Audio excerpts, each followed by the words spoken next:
Shalom Kulam. Welcome everyone. We're starting the laws of Torah study, Hilchot Talmud Torah. The introduction says, Yesh bichlalan shte mitzvot aseh. It includes two positive commandments. The first of which is Lilmod Torah, to study Torah, and the second is Lechabed melemdea v'yode'eha, to honor those who teach it and who know it. And the explanation of these two mitzvot is in the following chapters. Chapter 1. Nashim v'avadim, women and slaves. Pturim Talmud Torah, they are exempt from the obligation of learning Torah. Aval katan, but a minor, one who is not yet bar mitzvah, Aviv hayav lilamdo Torah, his father is required to teach him Torah. As the verse says, Shene'emar, V'limadtem otam et bnechem ledaber bam. You shall teach them to your children to speak them. Ve'in ha'isha hayavet lelamed et bna. But the woman is not required to teach her son. Shekol hayav lilmod hayav lelamed. For those who are required to study are the ones who are required to teach. And since the women are not required to study, they're not required to teach. Kashem she'adam hayav lelamed bno, just as a man is required to teach his son, kahu hayav lelamed et ben bno, so too is he required to teach his son's son, in other words, his grandson. Shene'emar, as the verse says, ve'oda'atam levanecha ulivnei vanecha. You shall teach them, you shall learn, you shall announce them to your sons and to the sons of your sons. And not only his son and his grandson, rather it's a commandment upon every sage in Israel, to teach all students, even if they're not his own children. Shene'emar, as the verse says, V'shinantam levanecha, you shall repeat them in study to your sons. Mipi hashemu'a lamdu, from received tradition we've learned. Banecha elu talmidecha. These sons we're talking about are your students. Why? Sheha talmidim kruim banim, because students are also called sons. As the verse says, Shene'emar, V'yetzeu b'nei hanevi'im. The children of the prophets went out, and it wasn't their actual children, it was their students. Imken, if this is so, lama nitztava al b'no, why is he commanded to teach his son, v'al ben b'no, and to teach his grandson? The reason is, l'hakdim b'no leven b'no, uven b'no leven havero. The reason is to give precedence to his son over his grandson, and to give precedence of his grandson over anybody else's son. In other words, charity begins at home, so to speak.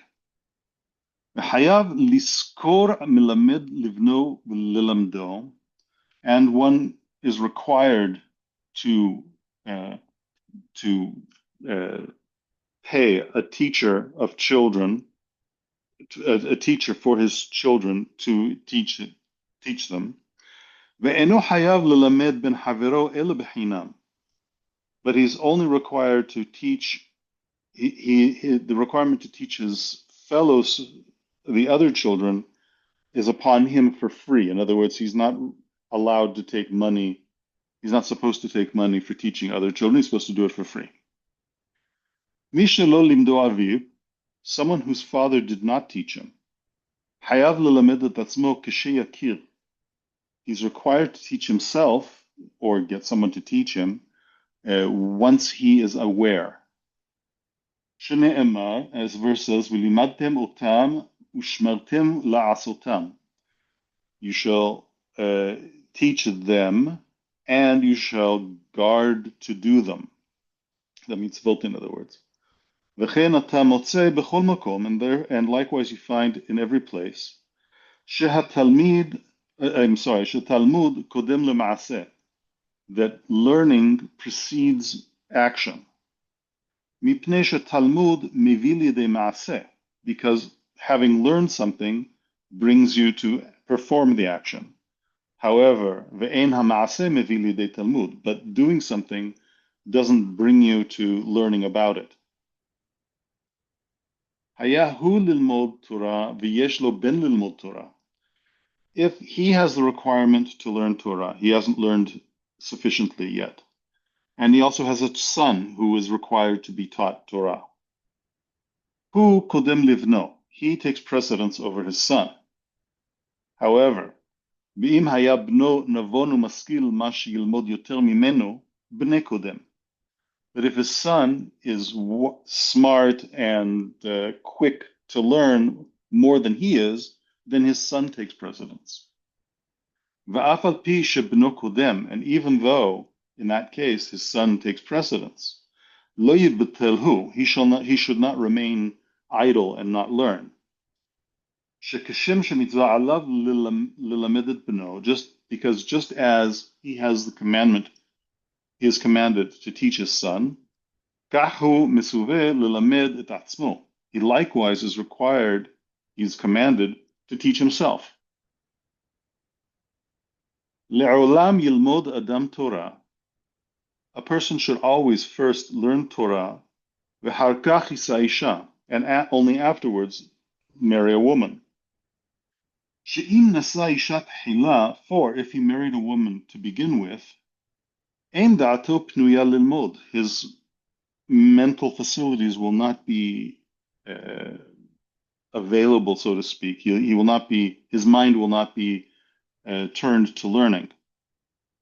ואם היה יצרו מתגבר עליו, but if his inclinations were so strong that he couldn't resist getting married, עד שנמצא שאין ליבו פנוי, so that his heart is not free from thinking about the woman, then יישא אישה, then he should marry a woman first, ואחר כך ילמוד תורה, then afterwards learn Torah.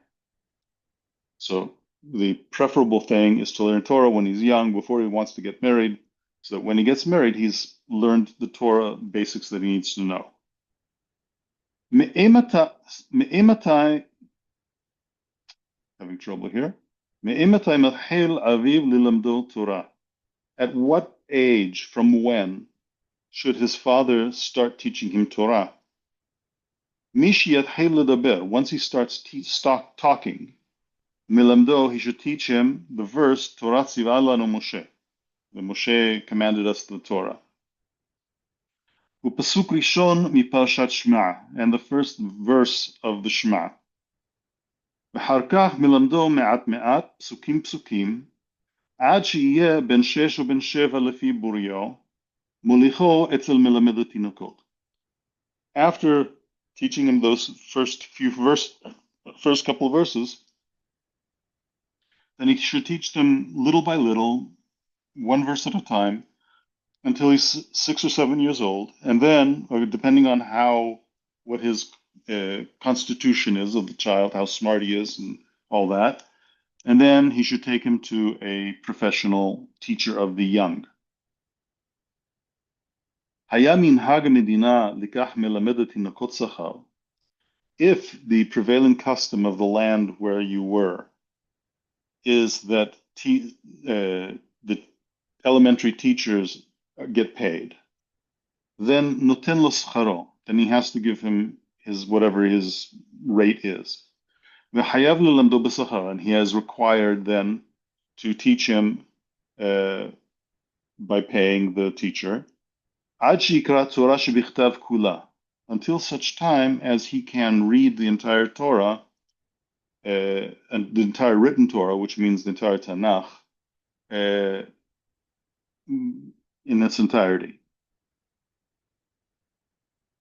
Makom shenagu lelamed Torah shebichtav b'sachar, those places where it's the custom to teach the written Torah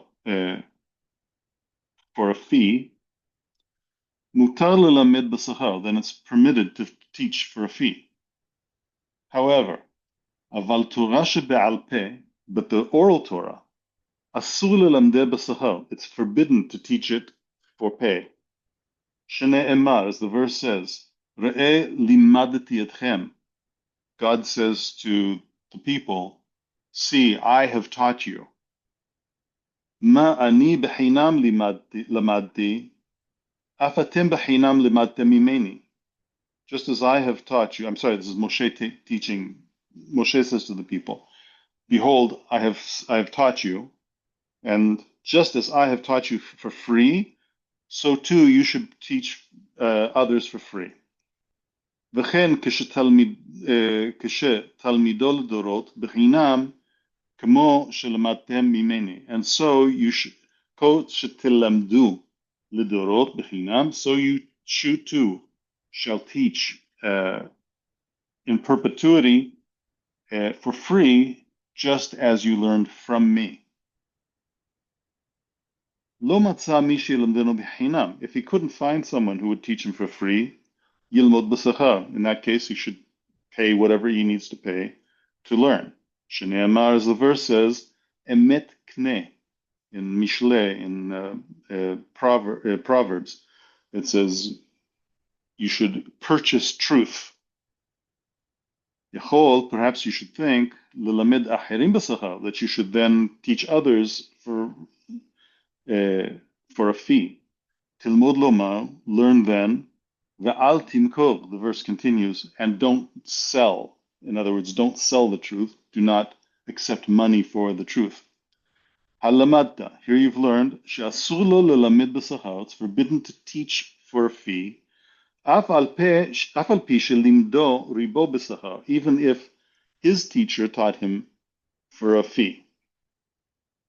Kol ish Yisrael, every Jew, hayav b'talmud Torah, is obligated in learning Torah. Ben ani, ben ashir, whether he's poor or rich. Ben shalem begufo, ben ba'al yisurin, whether he's healthy or he's got all sorts of physical problems. Ben bahur, ben shaya zaken gadol shetashashkaho, whether he's a youngster or an elderly person who is at the end of his strength. Afilu ani hamehazer al ptahim, even a poor person who goes begging at doors. Va'afilu baal isha uvanim, and even if he is a husband with a wife and children. Hayav likbo'a lo zman letalmud Torah b'yom uvalayla. He's required to establish for himself specific times to learn Torah during the day and during the night. Shne'emar, as the verse says, V'higita bo yomam v'layla, you shall go over it day and night. Gedolei Chachmei Israel, the great sages of Israel, haya mehem chotvei itzim, some of them were woodcutters. Umehem shoavei maim, and some of them drew water. Umehem somim, and some of them were blind. Va'af al pi chen, and nevertheless, hayu oskin b'Torah b'yom u'v'layla, they nevertheless worked at the Torah during the day and during the night. והם מכלל מעתיקי השמועה, איש מפי איש, מפי משה רבנו. And they are amongst those who wrote down, who copied the tradition all the way back from one person to the other, all the way back to Moshe Rabbeinu. Ad eimatai hayav adam lilmod Torah, until what point is a person required to learn Torah? Ad yom moto, until the day he dies. Shne'emar, as the verse says, Ufen yasuru milvavecha kol yamei hayecha, lest you turn your heart away from it all the days of your life. V'chol zman shelo ya'asok b'Torah b'limud, and anytime he's not busy with learning, hu shocheach, he forgets what he has learned. V'hayav l'shalesh et zman limidato, and he has to split his learning time into three parts. Shlish b'torash bichtav, 1/3 the written Torah, in other words, the Tanakh.